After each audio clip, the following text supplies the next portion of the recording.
out of that group, just because the Rams are already handing out a lot of money, and I think Khalil Mack deserves a little bit more. So I don't even care if he robs us or makes us back up the Brinks truck. Shout out to Slim Jimmy. Shout out to Slim Jimmy. But yeah, okay, so most likely to get traded. Le'Veon here. We'll go Le'Veon. Yeah, realistically. Because the Steelers, they're not going to pay him, and they're not going to want a distraction. So they're going to probably try to do something to fuck his value up just to let him know. yeah, and it always seems like this is a story every year. So at some point, it's got to come to an end. And I think he's a little bit older than Aaron Donald. So I don't think the Rams can trade Aaron Donald right now.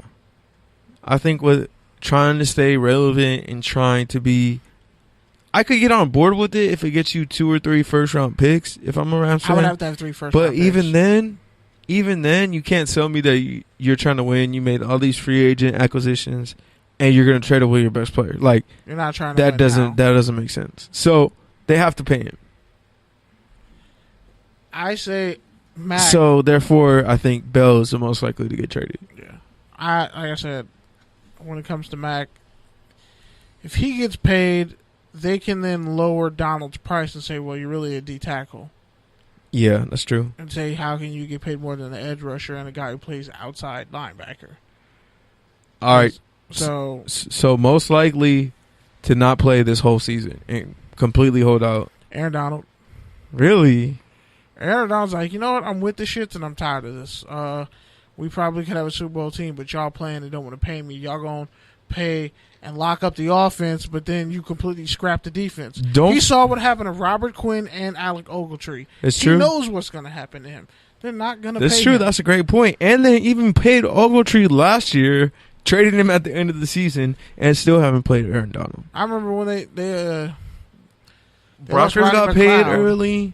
They pay their players. Like, they paid Brockers because he's never going to be except for their corners.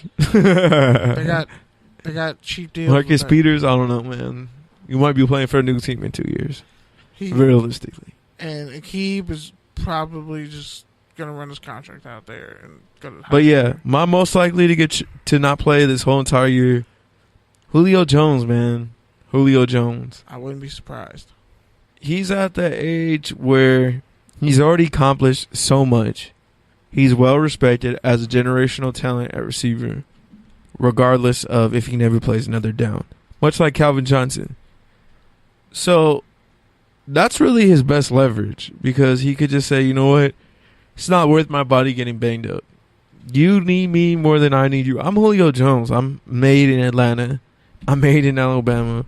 Like, what can you do to hurt me other than make me play this game for less than I'm worth? Like, seriously. And drafting, really break it down that way. Like, and yeah, drafting Calvin Ridley ain't gonna do nothing, because Calvin Ridley isn't the receiver Julio Jones was coming out of college. Well, the biggest thing is, if you're trying to win right away, it's the same thing. You gotta take care of your guy. With Matt Ryan there too, you gave Matt Ryan $150 million. Your window is only so long with Matt Ryan. He's only been good for like 3 You gotta have years. those two playing together. He's really been good for like 4 years. Matt and Ryan. Calvin Ridley is a good compliment, honestly. A slot guy. I know you were hating on him, but he's actually a good compliment. I'm not hating on him, but he's pretty much like a lesser Amari Cooper. And yeah. I don't care, a 6-foot dude who ran like but a he's decent perfect 4-4. next to Julio and whoever else they have but there. Did you hear what you just said? He's perfect next to Julio. Exactly. He's perfect as a compliment. Exactly. The number one corner is not scared of Calvin Ridley. No, you're right, and that's Adoree' why they got to pay Jackson him. wasn't scared of Calvin Ridley. The tough thing for Julio is he still has 3 years left on his deal. So, like I said, the only real leverage he has is I'm just not going to play. He's like, you need to front load my contract. You can tear this. Contracts in business are torn up and changed every day. Not everyone's Larry Fitzgerald. Not everyone wants to take hometown discounts to be on mediocre Larry ass Fitzgerald teams. been washed for like a couple of years now. Yeah, but he's also taking like 9 yards a catch last year. He's also been taking deals on the low for a minute, and he still can get 100 yards a game, and he'll still have 1,000 yards receiving. but he'll have like 9 yards a catch because he's playing in the slot now. All right, you're really hitting on Larry Fitzgerald. I'm not, but go look at his stats, bro. Bro, you be loving him every other time. Anymore. You're just mad that the Raiders didn't draft him still. Get over it. That Packers game took a lot out of that man. They took Robert Gallery. It's okay. No, the Packers took a lot out. That Packers playoff game that they lost when he was in Arizona, that took a lot out of him. But yeah, man, we didn't. I think ET's probably the runner-up to not playing because all his friends are gone already. And Donald, I just don't see him. And the Seahawks, they're transitioning, like it or not. Earl Thomas just won't show up, and then they'll have to trade him. Yeah, that's what I'm saying. He'd be like, screw you guys. He's like, I'll take a year off and rest my body. Psh. Eric Weddle's still playing, so don't tell me Earl Thomas can't play. All right, man, you have some college football you want to get to? Yeah. So, to start off. Into the mic, please. To start off, as far as college football, Jalen Hurd, wide receiver for Baylor University. Some people may remember who he is. I did because he was like a 6'3", 230-pound running back. And he felt like he was a great back, a great talent at Tennessee. But when Butch Jones was running that spread, it just wasn't. They were just trying to pound him relentlessly, and he pretty much transferred to Baylor last year. Alvin Kamara was his teammate at Tennessee, and Alvin Kamara had a great year at Tennessee, and then he got drafted by the Saints. Rest is history. But in the Bleacher Report article that I read, he talked about there was some tension between him and Jalen Hurd. And he was like one of the highest ranked prospects to ever come to Tennessee. Jalen Hurd, he won number 1.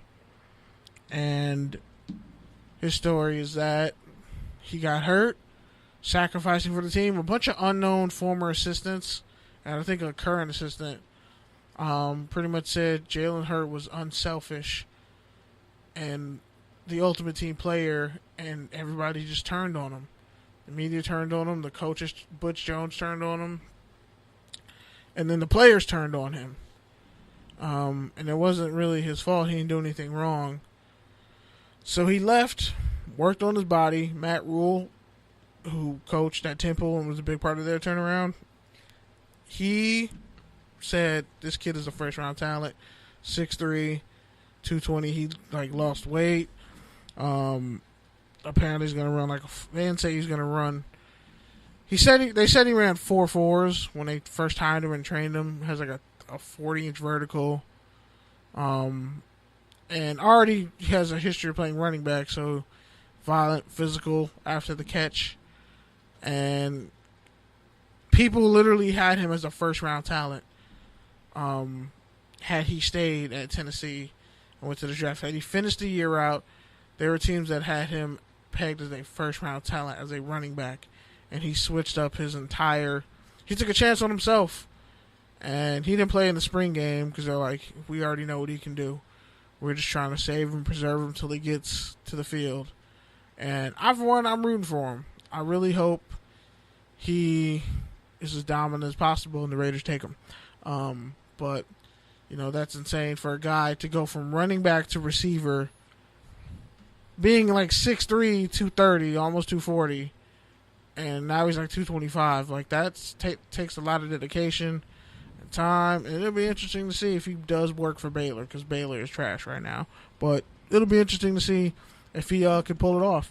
And also, other news, I already talked about Nick Saban, but there were kind of rumors a couple weeks ago that Kyler Murray, Oklahoma quarterback who signed that big deal with the Oakland A's, may not even be the starter, that it's still kind of neck and neck. Lincoln Riley, he said that, the Oklahoma head coach. I don't know why you would say that. Kind of just gave away your leverage being stupid. But, hey, he said it. So, I mean, they're still saying he has to kind of, it's still neck and neck for the job. He hasn't fully won it yet. I forget the guy's name who he's going against, but it doesn't really matter unless he wins. But to say that about one of your best players, and this dude is a dynamic athlete, almost on par with the Lamar Jackson. I said almost. Stop. Only athletically, not Stop, as a quarterback. All right, Not as a man. quarterback. Are you done yet? The fact, just think about that. The fact that you would go out and say that I got some breaking news as to a head report, coach, so that hurry up. makes you pretty stupid. That's all I'm saying. All right, man. And then the Well, Florida receiver got arrested.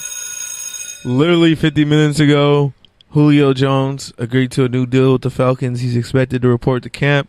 So guess what? I got it completely wrong. That's why I didn't pick Julio. Whatever, man. You said he might not play too. No, I would. If I were him, I'd You shred up my piggybacked contract. off my point. No, I didn't. Well, I said, no, you don't boo me. First off, that you didn't even get Yeah, come on. That was man. dumb. Bottom line is, I said he should literally just throw away his contract and be like, Don't yo, get in. give me more upfront money. That's what he should do. But again, bad negotiating. He got that fat deal, and they spread his money out. Now he's pissed because he's in like the last 3 years of his prime. Realistically, All right. they're gonna try to do him like they did every other receiver. Let's move to take a tangent. Couple things I want to get to real quick.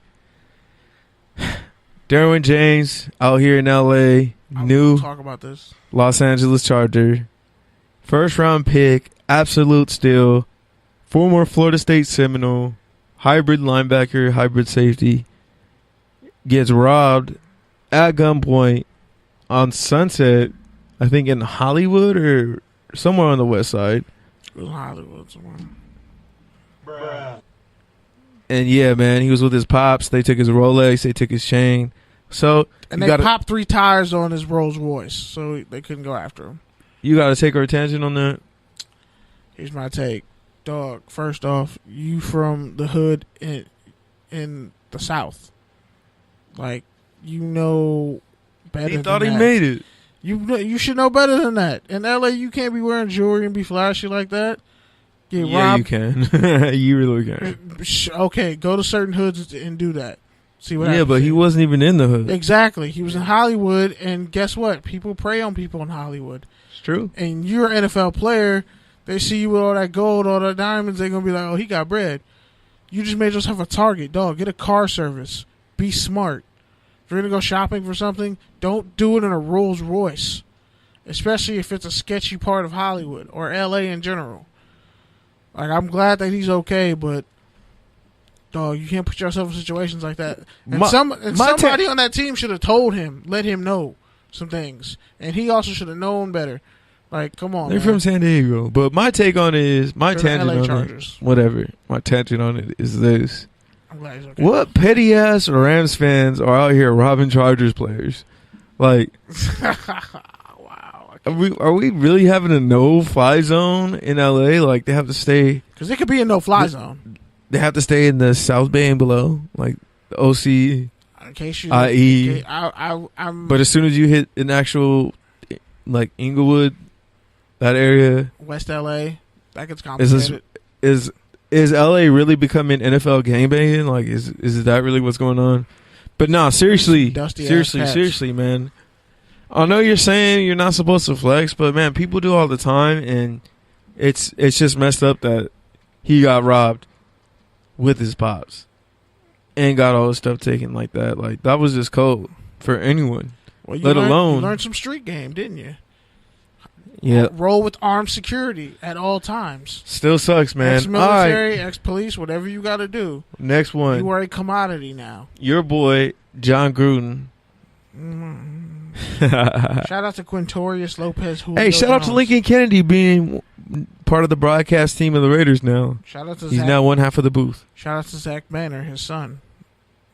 He don't claim him, but that's his biological. No, like that's literally his biological. Yeah, son. yeah. I don't want to get into all that. All right, so yeah, John Gruden said if he doesn't deliver, Shout out If he to doesn't 6'8" win- lineman from Washington. he's gonna give the Raiders back their money. You got to take our attention on that. Could you just?